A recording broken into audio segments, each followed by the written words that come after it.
চারদিকে এই পুজোর আনন্দ। তো এই পুজোর আঙ্গিকে লেখা একটি কবিতা। আমরা অনেকেই বেড়াতে যাই, এরকম একটি ছেলে বেড়াতে গিয়ে সেখানে একটি মেয়ের সাথে তার আলাপ হয় এবং তাদের মধ্যে একটা ভাব হয়ে যায়, এবং মেয়েটি তাকে এই পুজোর সময় হাত বাড়িয়ে তার বন্ধুত্ব জানার চেষ্টা করে, কিন্তু ছেলেটি লজ্জায় সে হাত ধরতে পারে না। তারপর আবার পুজো, সেই ছেলেটি আবার ওখানে বেড়াতে যায়, কিন্তু সে মেয়েটিকে আর সে খুঁজে পায় না। শেষমেশ অনেক বছর বাদে সে জানতে পারে যে সে মেয়েটি তার দেশে চলে গেছে, এবং তার যে অনুভূতি নেই একটি কবিতা। এবার পুজোয় ধরবই তোমার হাত, কিছুতেই ছাড়ব না। কবিতা, এবার পুজোয় ধরবই তোমার হাত, কিছুতেই ছাড়ব না। এবার পুজোয় ধরবই তোমার হাত, কিছুতেই ছাড়ব না। প্রতি পুজোয় খুঁজে বেড়াই তোমার সে চোখ, তোমার গায়ের গন্ধ, টুসটুসে লাল তোমার ঠোঁট, তোমার মুখের হাসি। সব দ্বিধা ভুলে, লাজ লজ্জা ফেলে এবার পুজোয় ধরবই তোমার হাত, কিছুতেই ছাড়ব না।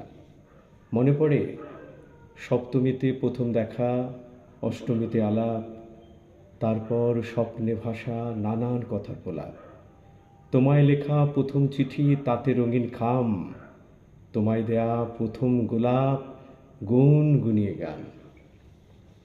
নবমী নিশীতে চোখেতে চোখ রেখে তুমি বাড়িয়েছিলে তোমার সে হাত, নানা দ্বিধায় ছুতে পারিনি, তাই এবার পুজো ধরবই তোমার হাত, কিছুতেই ছাড়ব না।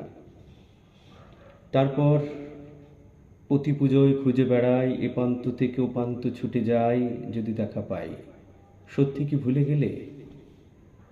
তারপর কতবার কত রাত কেটেছে, নদী দিয়ে বয়ে গেছে কত জল, সময়ের বেড়া জালোয় আজও আমি অবিচল। আবার যদি দেখা হয় কোন এক গধূলি বেলায়, কৃষ্ণকলির মেলায়, চোখেতে চোখ রেখে হারিয়ে যাব নীল সীমানায়। তুমি তখন নূপুরের সুরে স্বপ্নের বিভোরে প্রজাপতিদের জানিয়ে দেবে তোমার ঠিকানা। হৃদয়ে গাথা স্মৃতিতে ভেজা তোমার নিশানা। বহু কষ্টে পেয়েছিলাম তোমার ঠিকানা, জানলাম সব দ্বিধা ভুলে, মায়া কাটিয়ে তুমি চলে গেছো তারাদের দেশে।